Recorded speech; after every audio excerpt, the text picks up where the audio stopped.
Hello and thanks for watching another edition of ARFCOM News. This week I want to tell you about a control freak mall Santa who made a child cry, a Texas bill which would repeal Stand Your Ground, and did Joe Biden really say he wouldn't use an executive order to ban so-called assault weapons? Plus, lots more, but before we get started, I want to tell you about the fine, barrel-aged, single malt night vision products offered to you by our friends at tnvc.com, just like Mom used to make. If you like seeing stuff more than not seeing stuff, take a look at our sponsor, tnvc.com, your source for quality night vision gear to make you the bump in the night. Okay, so the big giant news this week, which dropped the day before we published, is the ATF raid on Polymer 80. By the time you see this, there could be new developments, but here's what I know as of Tuesday evening when I usually record these things. It is and always has been legal for Americans to build firearms for their own use, even if it's super easy. You can buy everything you need to make a shotgun at Home Depot for about $20, and any idiot can do it. If you have just a little more skill, you can build a Ludi submachine gun with hardware store parts as well. Polymer 80 sold kits to make it easier for the end user to build a gun, and the ATF focused on the buy, build, shoot kit, claiming the kit amounted to a firearm even though none of the parts did on their own. They used this declaration to obtain a warrant and raided Polymer 80's facility. That means they have a list of the customers who bought P80 products. The firearm blog is reporting one of their readers was visited by an ATF agent and asked to surrender their buy, build, shoot kit, else the agent would return with a warrant. The reader said he complied and surrendered his kit. So, what does this mean? What does this mean? Well, the short answer is it doesn't mean anything until a jury decides. Regardless of how the ATF views their role, they don't write or interpret law. That's for Congress and the courts, respectively. Their job is to enforce law. Now, obviously, they have to interpret the law for themselves in order to decide whether to bring a case to court. And in some cases, they publish an opinion on what they believe the law means. And it is also true that courts have allowed federal agencies significant discretion in how to apply vague statutes via Chevron deference. But ultimately, it is the responsibility of the judicial branch to determine whether the accused has broken the law and whether the law is constitutional. In my entirely inexpert opinion, the ATF is likely to avoid pressing the issue in court. That could result in a ruling which could have sweeping ramifications for the 1934 NFA, the 68 GCA, and countless other laws and policies. Instead, I believe they will continue to intimidate and oppress by conducting raids such as this to gain access to customer records and to incite fear. They want would-be customers to be afraid to buy, and they want businesses to be afraid to sell. They know they lack the authority to ban non-firearm things, so they intend to use intimidation to suppress the market. Now, that's not to say we'll never see any charges from raids like these. It is virtually impossible to comply perfectly with all federal gun laws, so the ATF will use fishing expeditions like this in the hopes of finding technical violations. But ultimately, I don't think they want a court to rule on what a firearm really is. Before we move on, there's one more thing I need to get out of the way. Lots of folks seem to be worried about appearing on a government list, but I want you to know you are already on a list. Have you ever filled out a 4473? Have you ever posted on a gun-related forum? Have you ever watched a gun-related video on the internet? Have you ever bought a gun-related product on the internet? You're on a list. We are never going to see door-to-door confiscations in the U.S. the way some folks have been fantasizing. When confiscation comes, it will be incremental. A thing will be declared naughty, and then you will have trouble selling it, and you won't want to take it to the range because some FUD will narc you out. They won't come looking for it. They'll just arrest people on gun charges in addition to anything else they get themselves wrapped up in. But if we did see mass confiscations, they wouldn't give any consideration to what guns you officially have, and they won't care about your boating accident excuse. You'll be on a list of political dissidents, and they will tear your home apart, and they will find what they're looking for, whether it's there or not. That's how totalitarian states operate. Thankfully, we're not there yet. Next up is a story out of Texas which has generated a lot of misinformation in gun circles. HB 196 will not repeal Castle Doctrine, but it will undermine stand your ground. Castle Doctrine is the English common law principle which takes its name from the aphorism that a man's home is his castle. Oversimplified, it means you are justified in using deadly physical force if someone breaks into your home. Stand your ground laws are much maligned in the legacy media, where they are sometimes called make my day laws, and it's often implied or explicitly and incorrectly stated they're a license to kill or some such nonsense.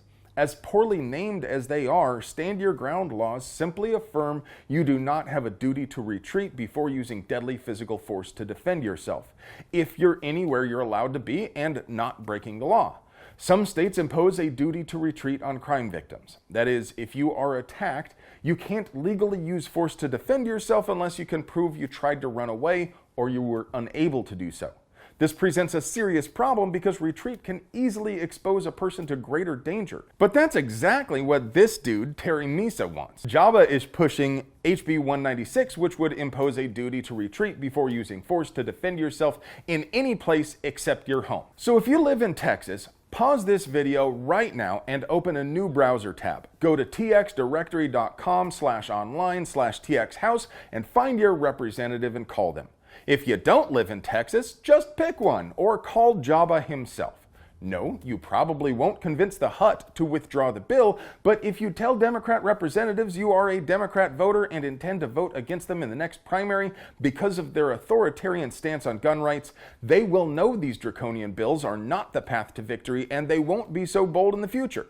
Regardless of who you speak with, explain to them you oppose this bill because it disproportionately punishes the elderly and disabled people.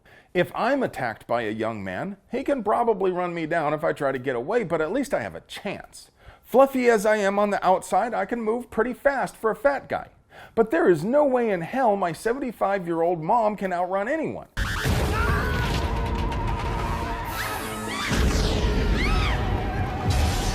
Tell the representative you will vote against them in the next primary if they support this bill because it exposes our most vulnerable community members to intolerable risk. Everybody knows Uncle Naughty Hands plans to violate the ever-loving snot out of the right to bear arms in the most perverse way. It's not like he has any particular respect for the Constitution, so how could it be possible for stranger danger to have said he won't issue executive orders to do it?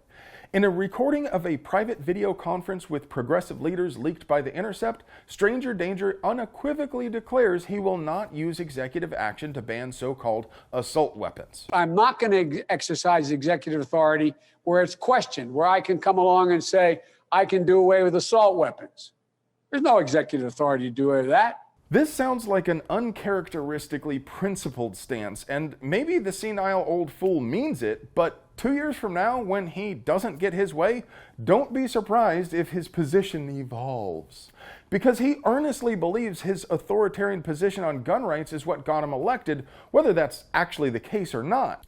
And he will at least attempt to reward the people who put him in office in the hopes they will turn out to re-elect him. I believe he will walk back most of Trump's executive orders as he promised in this same video, and to be honest, I think he probably won't try to ban so-called assault weapons by EO specifically, but I think he will absolutely take whatever other executive action he can get away with to harass and oppress gun owners. If there is a silver lining, it is the fact that the harder they press, the more chances they give us to bring lawsuits. The United States Constitution is clear, and we have won countless battles. We will win more, and every victory closes off some of the legal mechanisms the control freaks use to oppress the people. Honestly, they would be a lot better off if they just kept what they have, because the way things are going, they could wind up losing big. If you disagree, be sure to comment below because I love hearing your opinions even when you're wrong. Y'all about ready to hear some good news for once? Well, unfortunately, I have to start with some bad news to set the stage. A young boy went to see Santa at Harlem Irving Plaza Mall in Chicago and asked him for a Nerf gun. Not an M40 Bravo, not a Red Ryder carbine action 200-shot range model air rifle, a Nerf gun. And this douche-o-matic St. Nicholas imposter told him no. Now, don't get me wrong, mall Santas can't promise anything because they don't know if the parents can afford a gift or whether it aligns with their parenting style, so they normally say something like, "Ho, ho, ho, I'll see if the elves can make one just for you," or some other non-committal but hopeful response. Now, not this pile of reindeer manure, though. No guns. Nerf gun. No, not even a Nerf gun. No, if your dad wants to get it for you, that's fine, but I can't bring it to you. But what else would you like? There's lots of other toys. There's Legos, there's bicycles, there's cars and trucks. What do you think? What do you think? It's okay if your dad...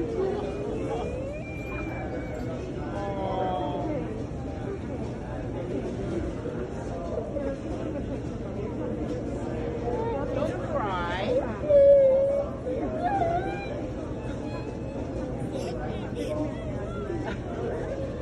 Maybe I'm wrong for wishing this oxygen thief passes the biggest kidney stone known to man, but seeing that kid cry really cut me. So let's get to the good news I promised you. After hearing about the incident, the mall sent a real Santa over to the kid's house with a ginormous Nerf gun big enough to kill a Nerf T-Rex and an apology. Open it. It's unlocked. Open it.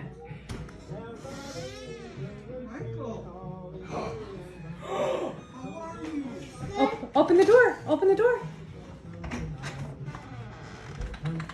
How are you? So there was a mistake made yesterday, huh? Yeah. Well, we're so sorry about that, okay? Can he come in? Yeah. Can Santa come in? Of course. Yes.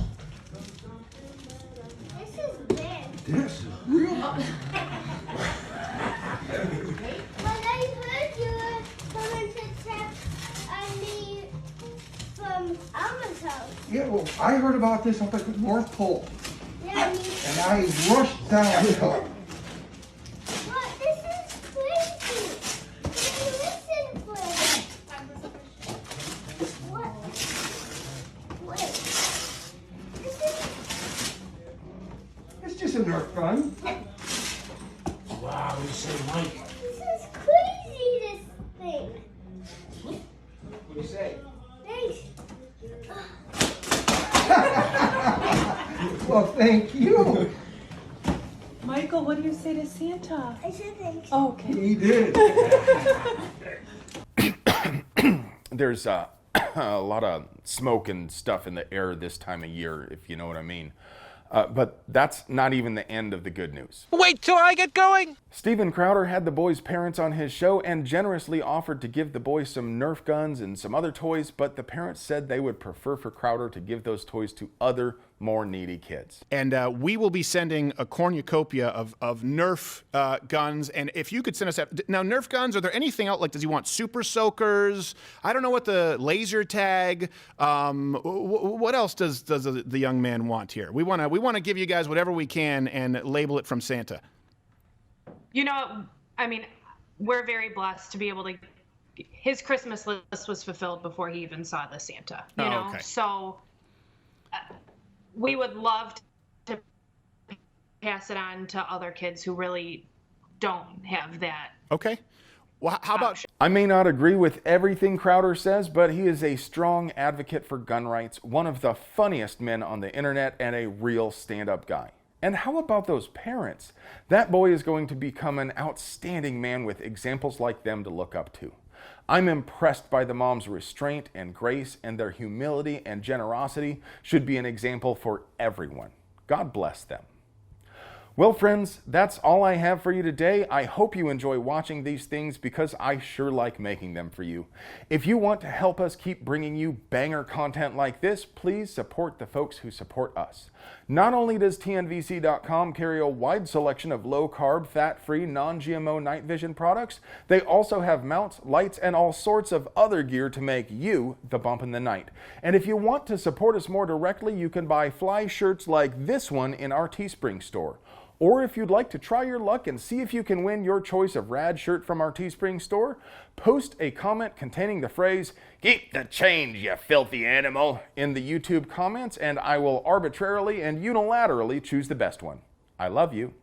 Man, I was doing okay. I don't know. Might be a 2-beer video. Damn, man. You were doing okay. Would you like to get it together? Nailed it.